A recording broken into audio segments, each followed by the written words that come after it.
Все выстроились вдоль дороги. И знаете, я вам скажу, пока стояли на поляне, равномерно по ней распределившись, казалось, что мотоциклов мало. А оказывается, вполне достаточно. Штук 15 интересных оппозитов можно насчитать.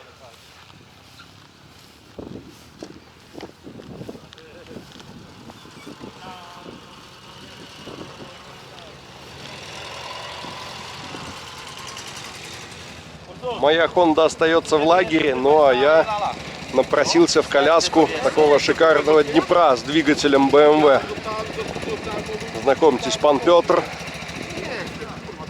Приблизительно из одного региона мы приехали сюда, со Шленска. А вот, собственно, главный виновник всего, что здесь сегодня происходит. Организатор и энтузиаст оппозитного мотодвижения. Прозвучала команда по коням, и мы готовы. Давненько я не ездил в коляске. Чувства забытые, но веселые. А для того, чтобы удобнее было снимать, я думаю, мы будем делать вот так. И ехать немного повыше. Двигатель БМ-ки вытягивает по этому бездорожью просто с холостых оборотов. Еле-еле ракочет и легко тянет по любым буеракам. Живописные места, речушка небольшая протекает. Первая остановка. Помните, как там колонна из 4 оппозитов никогда никуда не доедет? Здесь оппозитов собралось гораздо больше. Все стоим, чего-то ждем, а чего ждем непонятно. То ли кто-то отстал сзади, то ли кто-то сломался впереди. В середине колонны полная неизвестность. От лагеря отъехали совсем недалеко, вон они, наши палатки. Что-то в итоге решилось, колонна двинулась дальше. Не знаю, в чем было дело, но едем.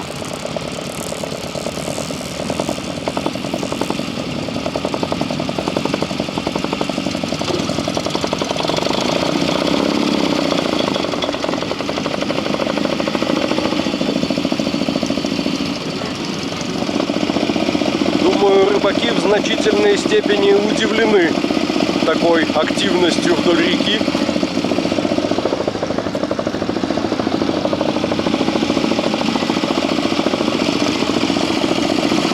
Я смотрю на эту дорогу и думаю, как хорошо, что я не поехал Хондой. Она бы здесь уже давно застряла. Если не в песке, то на этих буераках. Клиренс совсем низкий, зацепил бы поддоном и повис.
Въезжаем в деревушку под названием Зайки.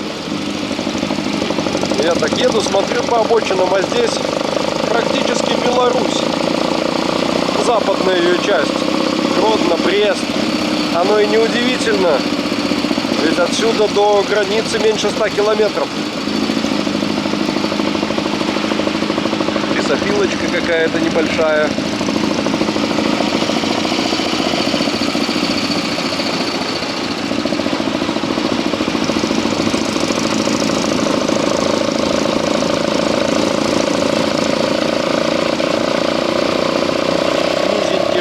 Заборчики точно такие же, как по всей Гродненской области. Дома, правда, побольше.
Выехали на асфальт и едем по заболоченному лесу. Так, кажется, что-то случилось. Пошел технический контент. Ага, случилось колесо. Бывает, никто не застрахован. Запаска есть, домкратов много.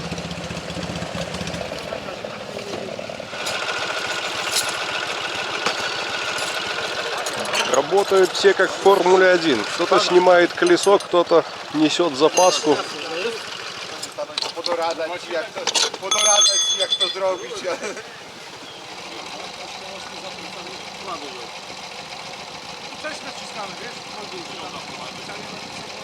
Весь пит-стоп занял около 2 минут. И вот уже новое колесо, запаска. Владелец складывает инструмент, можем двигаться дальше.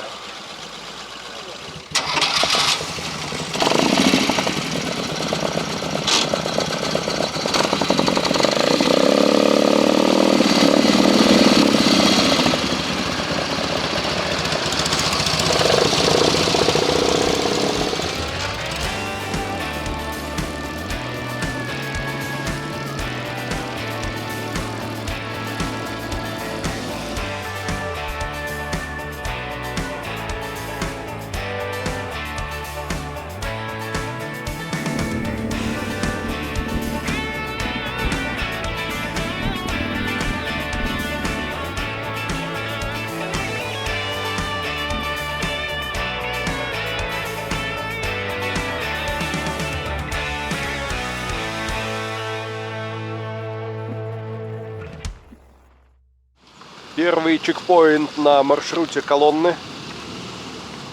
На этот раз запланированная остановка, а не ремонт дороги. Это остановка для того, чтобы размяться, ну и курящим на перекур. А я тут заприметил смотровую вышку. Иду посмотреть, раз уж время есть.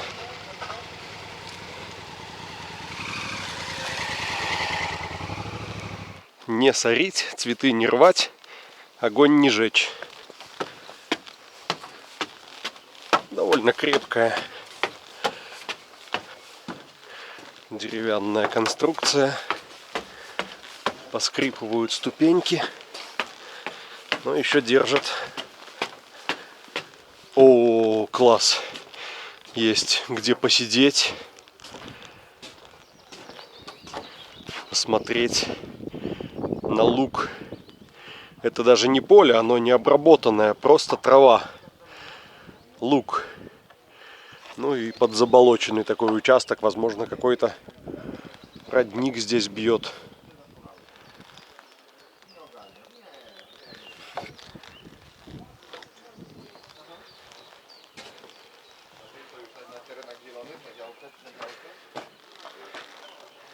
Наткнулся на информационный стенд, который рассказывает о том, что же здесь достопримечательного.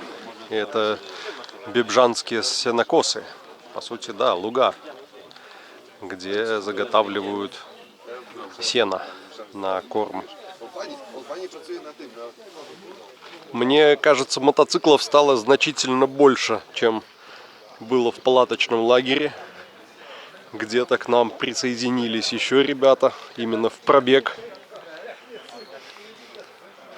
Уральчик в хорошей комплектации. Мотор ураловский, коробка днепровская. Колеса бы еще туристовские, и вообще было бы огонь.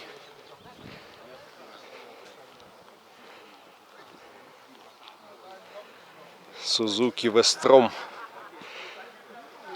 Тоже, кстати, неплохой аппарат для путешествий.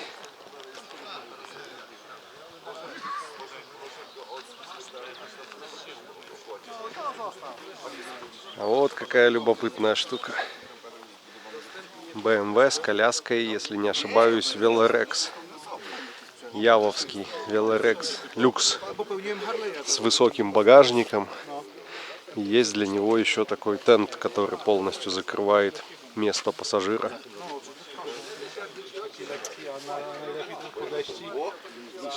Tak, no bo bardziej mi chodzi o to, żeby tylko się trzymał na zimę, wiesz? No, Gdzieś tam jechał tutaj zimą. też jest jakiś schowek? Tu coś musiało być.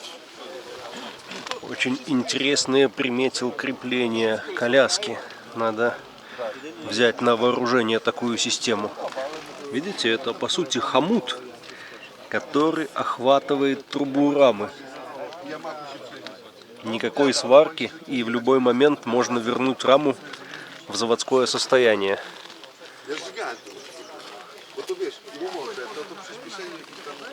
Удобно.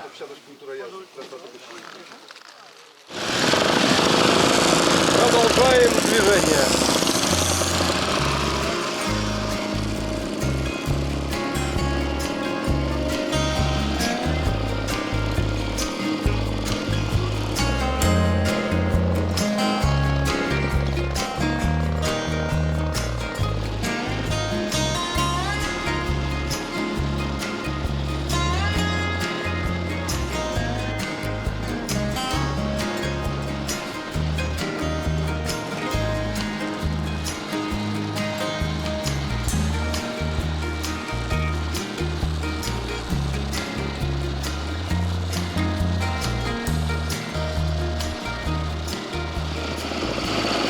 Густой лес по обочинам, холмы и повороты. Такое ощущение, как будто бы мы едем по Беловежской пуще. Что, в принципе, неудивительно, она здесь тоже рядом. Климатический пояс точно такой же. И как раз в тот момент, когда движение по асфальту стало уже однообразным и монотонным, мы свернули в луга. А тут уже и колеи толком нет. Просто вдоль поля пробираемся. Хороший маршрут. Разнообразный.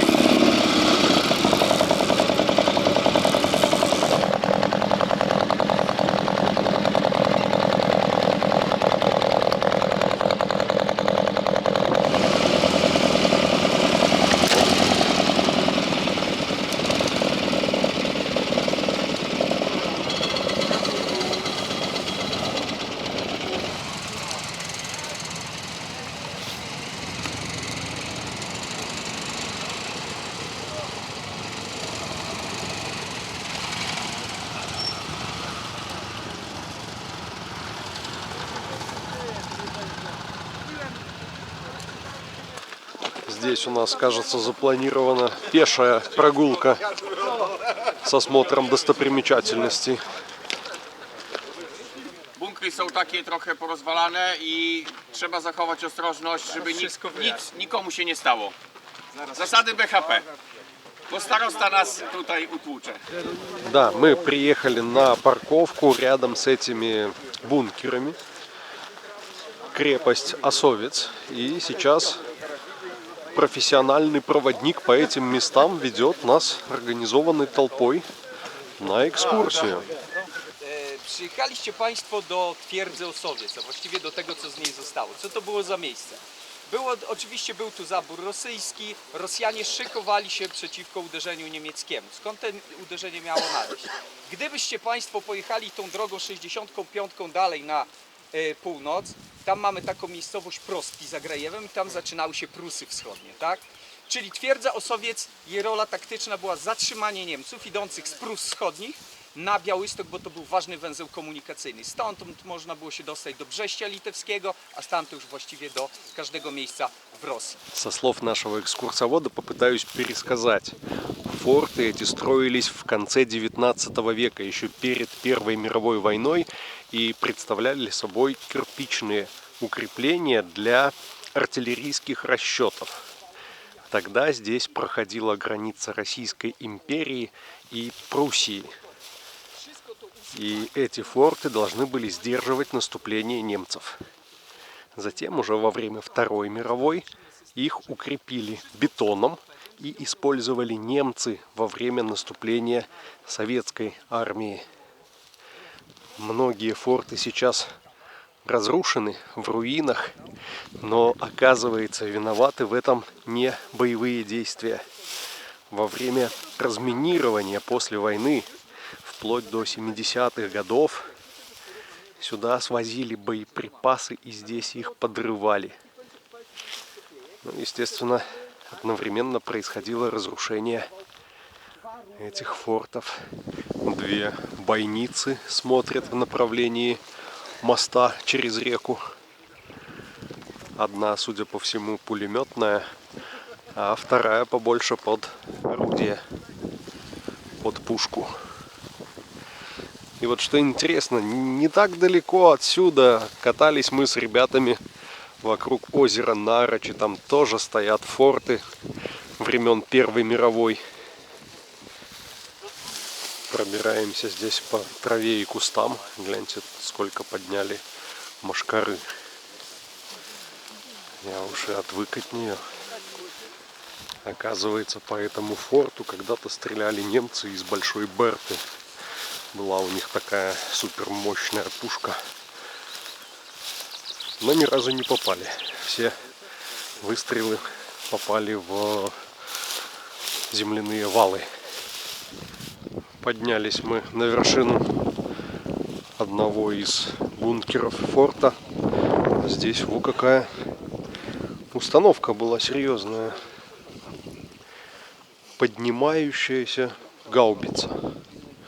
Открывался люк, поднималось орудие, и можно было вращать его и вести обстрел целого сектора на 360 градусов.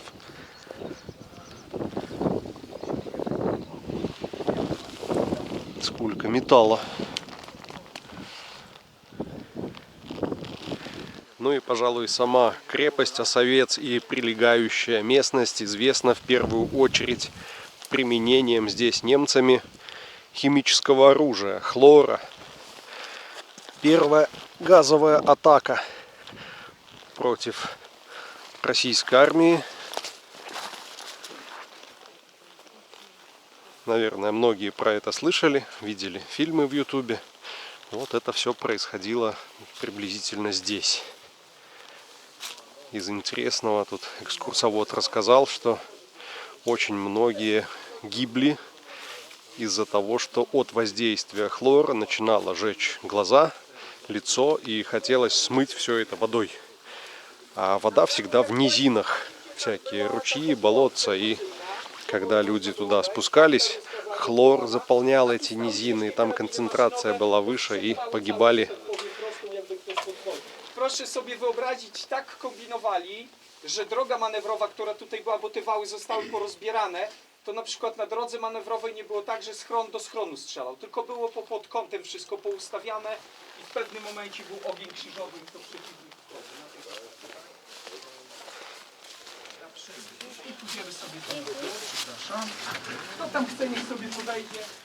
Пойдемте глянем, что внутри форта. Где фонарик.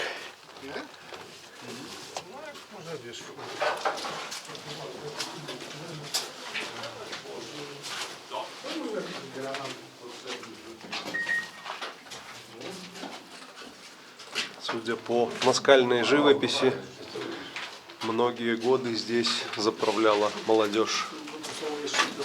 Кстати, возможно, сюда залетали какие-то пули, или внутри была перестрелка. Так повыкрашивался бетон.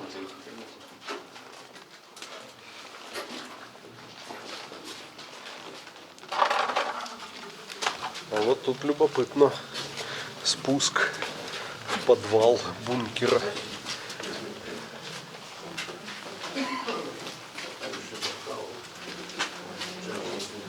Мы уже находимся ниже уровня земли.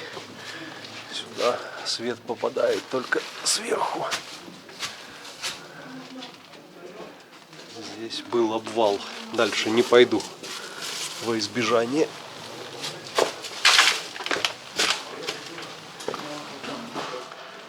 Я нашел какую-то небольшую комнатушку. Видимо, склад.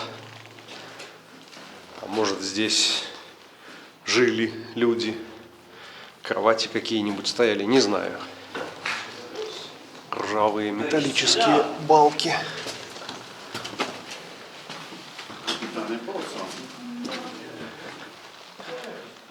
А здесь, кажется, один из выходов. Кирпичные стены.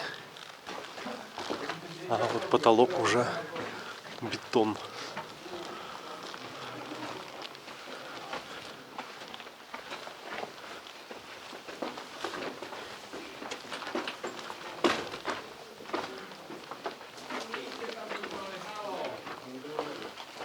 Ale w stronę światła idziemy. Iść ciągle w stronę słońca.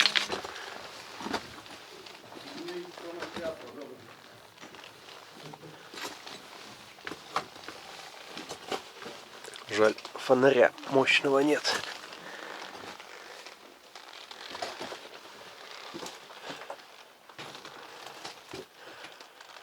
Такие сводчатые потолки кирпичные. Все довольно тесно, довольно узко. Интересно.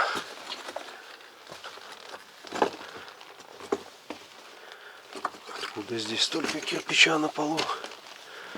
Если своды все целы.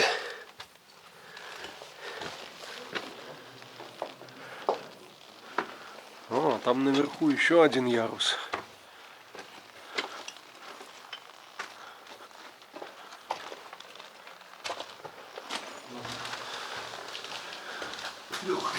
Вот и он, тот самый провал, к которому мы уже подходили сверху. Уж.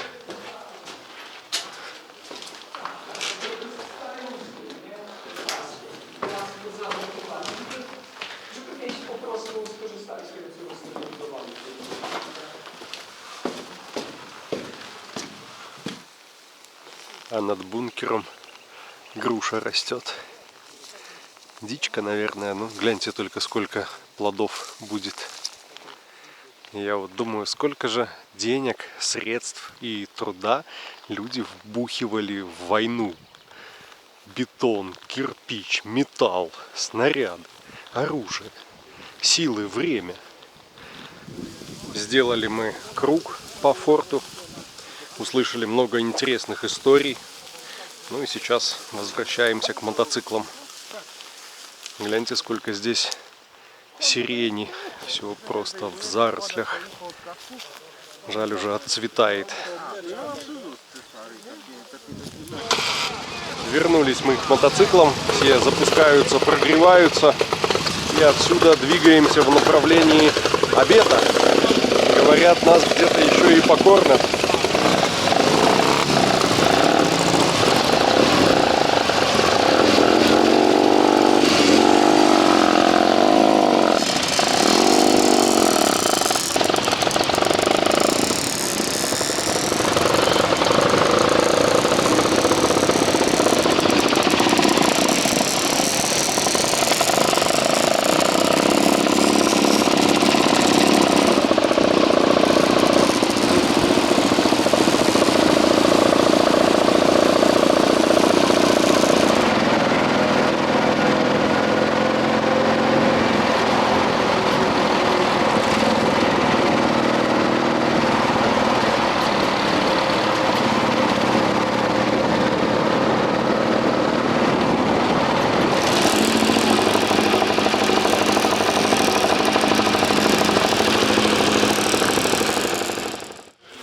Заняли всю парковку мотоциклами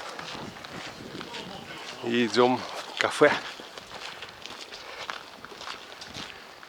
А нас тут, ребятки, поджидал полноценный обед. Вы представляете себе толпу голодных байкеров на обеде? Всем приятного аппетита! После горохового супчика принесли второе. И, честно сказать, я не знаю, что это. Большие такие пельмени с мясом. Смакота. Вот это блюдо в финале называлось картач. Это такие цепелины с мясом, завернутые в картофельно-пшеничное, наверное, тесто. И, честно сказать, одного хватило бы выше крыши, второй был уже избыточен. Сейчас хочется воздухом подышать, лечь где-нибудь, полежать, поспать, отдохнуть. Стоит оппозитчиков оставить на полчаса, как они начинают делать капиталку.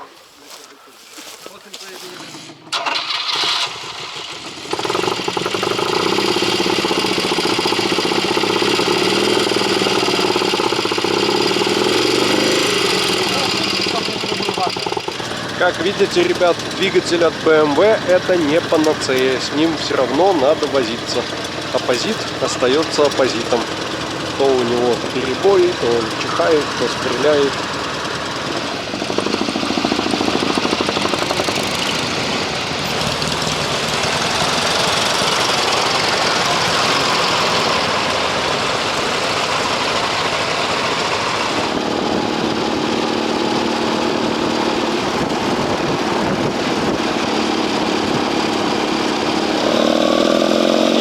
В местах складывается полное впечатление, что ты находишься в Беларуси.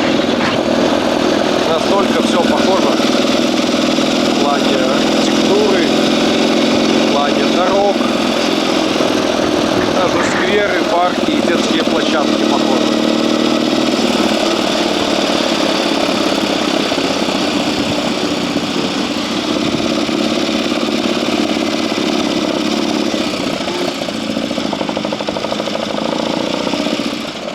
Следующая остановка у нас на маршруте – это супермаркет. Прежде чем возвращаться на базу, надо пополнить запасы еды, воды и горячительных напитков.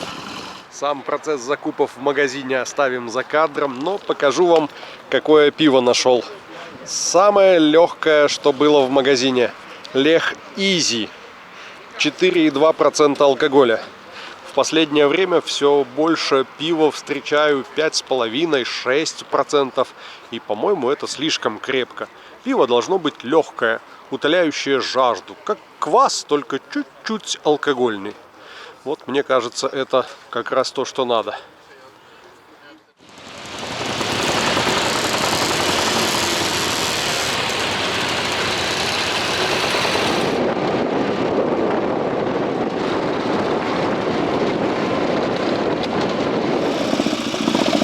Наконец, немного уставшие немного запылившиеся, но сытые, довольные и с массой позитивных эмоций мы возвращаемся на базу.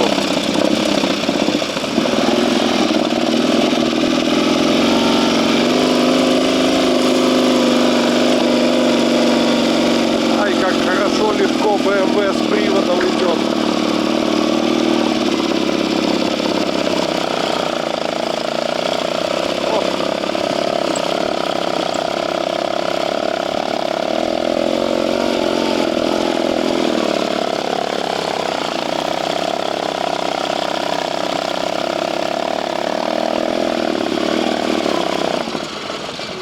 Красота!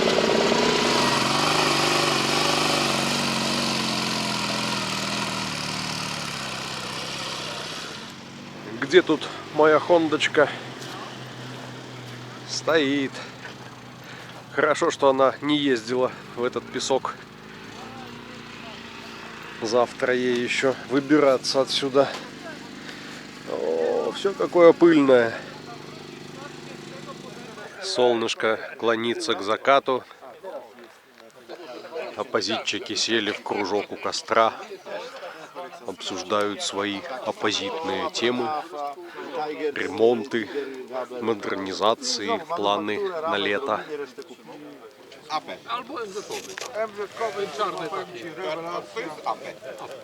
А у нас тут наметилось развлечение. Едем кататься BMW Сахара.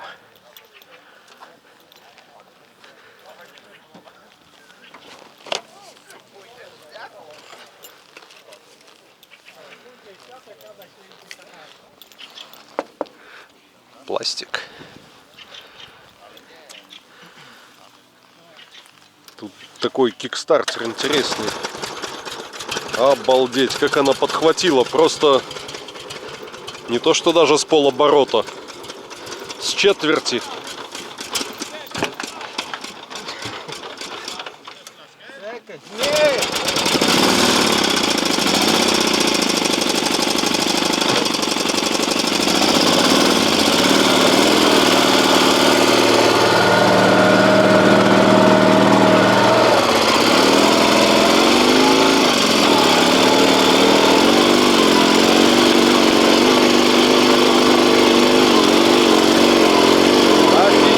Это проходимость.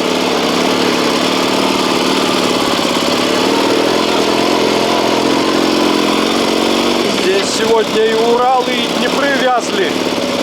Я уж молчу про свою Хонду.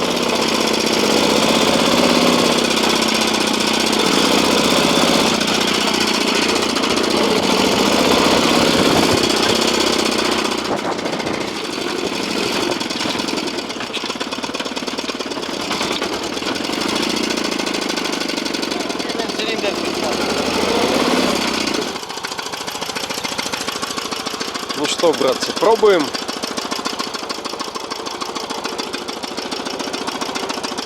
О, а як мягко. Да. Фантастика. Шлем не брал, поэтому камеру установим специальное крепление для камеры.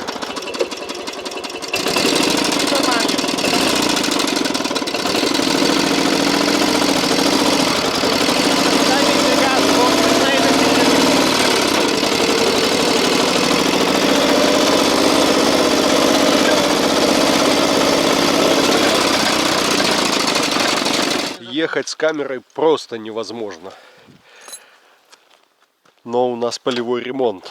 Почему-то не работает левый цилиндр. Выкручиваем свечку. Сейчас заменим.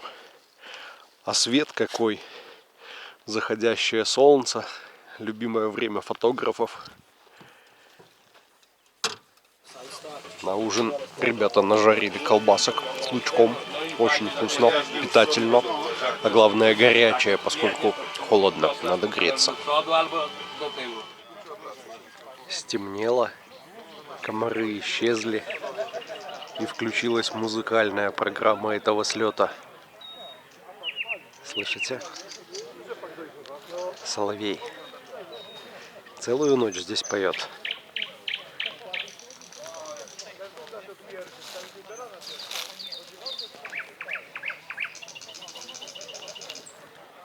Я завтра хотел бы встать пораньше, поскольку на обратную дорогу у меня тоже есть интересные планы. А значит, сегодня надо пораньше лечь. И вот я пришел к палатке и понял, что здесь люто холодно. Изо рта, если видно, идет пар. Поэтому я придумал вот какой выход. Есть у меня бутылка с водой и есть у меня горелка с газом. Воду из бутылки я залил в котелок, сейчас ее закипячу и перелью обратно. И эту бутылку закину в ноги в спальнике. Будет у меня грелка. Надеюсь, на полночи ее хватит. А там уже на 5 утра будильник поставлю. Почти закипело. Может быть, даже и достаточно такой температуры, чтобы пластик не поплавился. На этом на сегодня закончим. Укладываю спать. Всем спасибо, всем счастливо и всем пока.